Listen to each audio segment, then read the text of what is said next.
What's good, YouTube? The one only AMWH with the Pinnacle.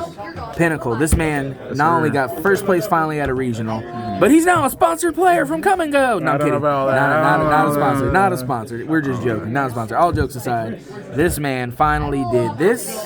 Finally got my deck box. Finally got the deck box. He got the brand new Promethian girl playmat. So pretty. And you were part of a good statistic this regional season. Yeah. So out of all three side deck regionals, every event from the remote to Iowa to Illinois, were all dominated by Snake Eyes. Yep. So let's get into this.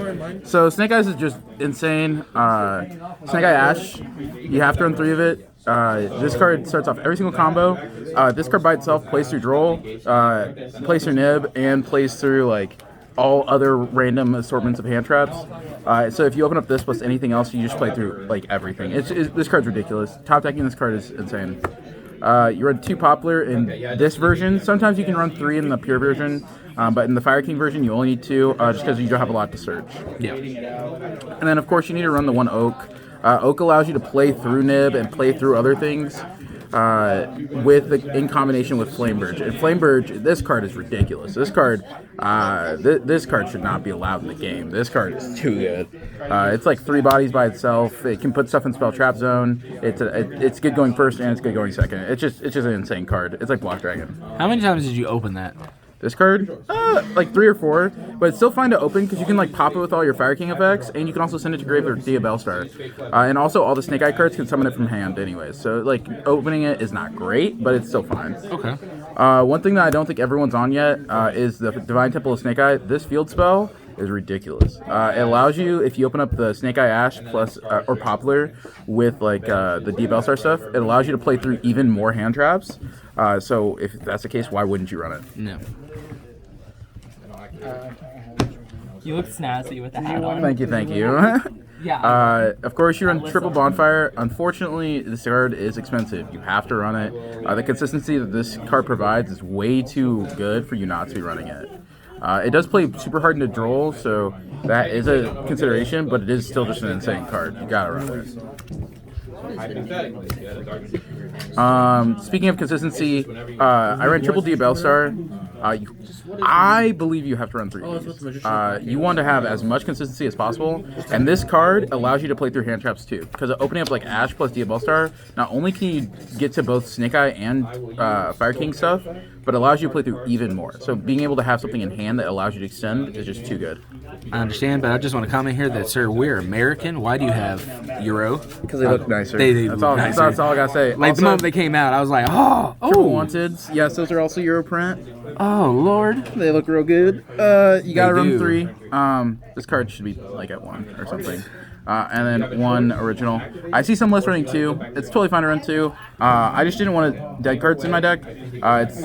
You'll see that in my Fire King engine. But I'm trying my best to just have a really consistent deck where every card's live. I mean, you got first place, so yeah. I mean, like, not a lot to complain about. Yeah, no. Fire Kings, these are easily the worst cards in the deck, but Kieran's the best of those worst cards. This card allows you to like dodge Imperm, Valor, and it allows for extension. So if you need like an extra body, you can pop a Fire in hand to summon it. So it's just really nice. And then you play the 1-up of all the other ones. 1 Arvada, 1 Ponix, 1 Garunix. In the finals, my opponent, Garunix was my top card, and my opponent banished my top 3 because he was playing Cashier, banished Garunix, I still OTK'd through it. So you only need 1. And then for the spells, I run 1 Sanctuary, 1 Island, which is also controversial. Lots of people are playing like 2 Island, or they're playing it like a Circle. I just didn't want one of those cards to be in my hand. Like Island would have been fine because it's another starter if you have a Fire, but I didn't want Circle. I for sure didn't want Circle. Because it's just a brick in hand. And again, back to the whole, I want my deck to be as consistent as possible. So I cut it. No complaints. The rest of the deck is just interaction and hand traps. So triple Nib. This card's really good this format. I expected a lot of people to not be on like all the text that you need to play around this card, and that was the case. So Nib is just insane into people that don't prep for it, or Nib is just insane with another hand trap. Yep. And so I tried to play as many hand traps as possible to pair Nib with. Yep. Triple Ash here. 4 minutes.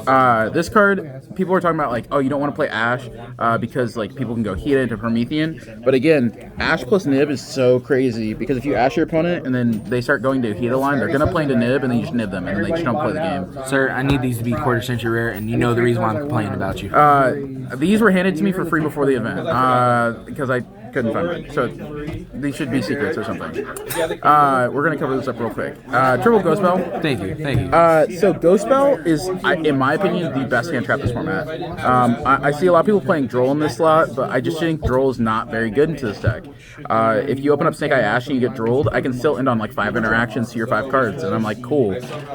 So I would rather play Bell because Bell hits at really opportune moments. You can Bell someone's Promethian, so when they try to bring back Flame Birch in order to like put something in the spell trap zone, you just go Bell, and they have nothing left to like extend with. Additionally, you can like Bell your opponent's Promethian on your own turn. So when they try to like interact with you, you can just go Bell, and then their Promethian's dead, and most of the time that's like their whole interaction. Because if Promethian doesn't activate, Garunix doesn't activate. And if Garunix doesn't activate, then you just win the game. So Bell is just insane. And then of course the triple Imperm, you have to run it. This card is just too good. Doesn't play into triple tag. It's good as a 6 card. It's just a really, really good card. Plus Appaloosa is probably one of the best inboard pieces right now. So drawing this as your 6 card into an Appaloosa just wins you the game. You just Imperm their Appaloosa and the game's over. 2 talents. I was in the car with my car mates and we were debating on whether or not talents was good enough, and I decided that it was. This card is what pushed me over 41 or over 40 to 41. It's because I said I don't want to not have talents in my deck this format because people are running so many hand traps, as you can see. I don't blame you. What's that last card? What's that last? Finally, 1 call by. That matters. In my head, if you're running soul release in a format, you should be running called by in a format. Yep. Extra deck. 1 Linkuriboh. You have to run it. This card's crazy. Absolutely crazy. 1 Doolittle Chimera. This card is for a couple of lines that you can do with the Fire Kings. Because it's a beast, Link 2, when you pop Arvada, you can summon this from graveyard. So it's a 2-body bringback versus a 1-body bringback, which means that you can turn Garunix plus this into Promethian, so you can just make Promethian by itself in the Fire King lines, which is really nice. Also, when it's destroyed, which this deck does a lot, you can add back a Fire from grave, which means you just give yourself a follow-up. Then we have Sunlight Wolf, another add back, so these are for your grind game. You just keep making this. Like Doolittle, you can just keep summoning and just keep adding back, so you never lose in the grind game. Same thing with Sunlight Wolf. 1 IP, 1 SP. The siblings, you gotta run them. They're way too good. IP is a critical part of your inboard, and SP is one of the best cards to go into off of it. Yes, sir. Dark and Hida, you have to run them. They're insane in this format. These cards are essentially Promethian. Being able to summon something back, you get the plus off the summon back, and then you also get to go into Promethian. It's just too good.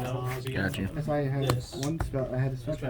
Speaking of Promethian, double Promethian, you have to run 2. You can't run 1, you have to run 2. It allows you to play through Nib, it allows you to play through other hand traps. You need to run 2.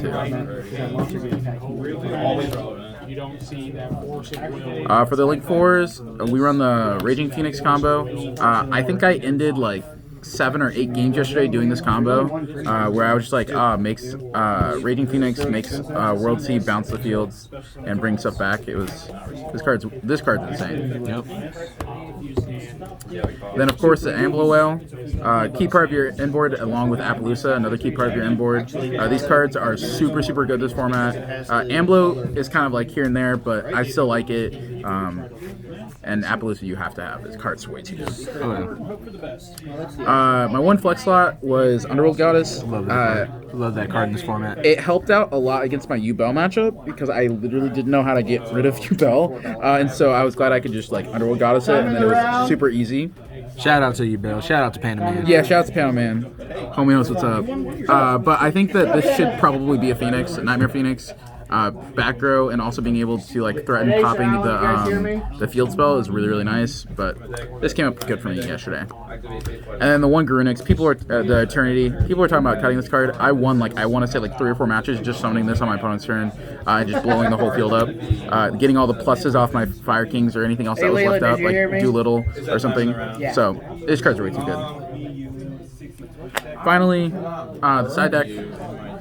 Triple Droll. So you heard my discussion on Droll in the main deck. I put Droll in when I go second into Fire King Snake Eye, not pure Snake Eye, because it stops him from getting the Fire King cards, and the Fire King cards are really hard to beat when you're going second into it. And I also side this in against like big combo decks like Menadium or Raid Raptor. David. Triple Soul Release. This card was glued to my hand all day. Most of the cards in my side deck did not come up except for this card. We tied? This card was crazy. Just in the mirror, you just banish 5, you get rid of the Promethian, the Garunix, and then they have nothing. They have no interaction. Game's over. Triple cross out. I never drew this card, but theoretically it's good. Whenever I go first, I would side out one of each of my hand traps, and then put in crossouts, and then. Well, I guess right now would be a good time. How many mirror matches did you play yesterday? 4, I think. It was 4 or 5, I think. One of them was a pure Snake Eye though. Yeah. Panda Man played 7 Fire King Snake Eyes and 1 Orcus. Yeah. It was running around everywhere. If you saw the top cut breakdown, it was what, like 5 or 6? Yeah, 5. 5. Yeah. The deck's way too good. So it's also good in the mirror, but again, never drew it. Triple Cosmic. Don't worry about the middle one. It's common. Don't look at it. We're not. We're almost running out of time. Cosmic's fantastic. Best card in the format.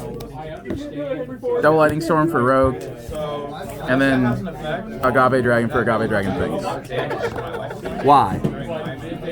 Just read the first bullet point and you'll understand. All right, we'll leave that for you two, but we're actually almost running out of time for this video, so any shout-outs? Got to shout out Action Sports, best card shop in Kansas City. Got to shout out Ant-Man816 right here. He's the GOAT. I mean, there's so many people I get shout out. I can't say them all right now. Bruce, thanks to everybody for the love and support. Yes. Shouts to KC community. I love y'all. Exactly. We're proud that you got. Hey, because this is your first regional win. Yeah, right? yeah. Hopefully not my last. Hopefully not your last, sir. Yes, sir. Well, thanks for the video. There's always new, and until next time, YouTube deuces.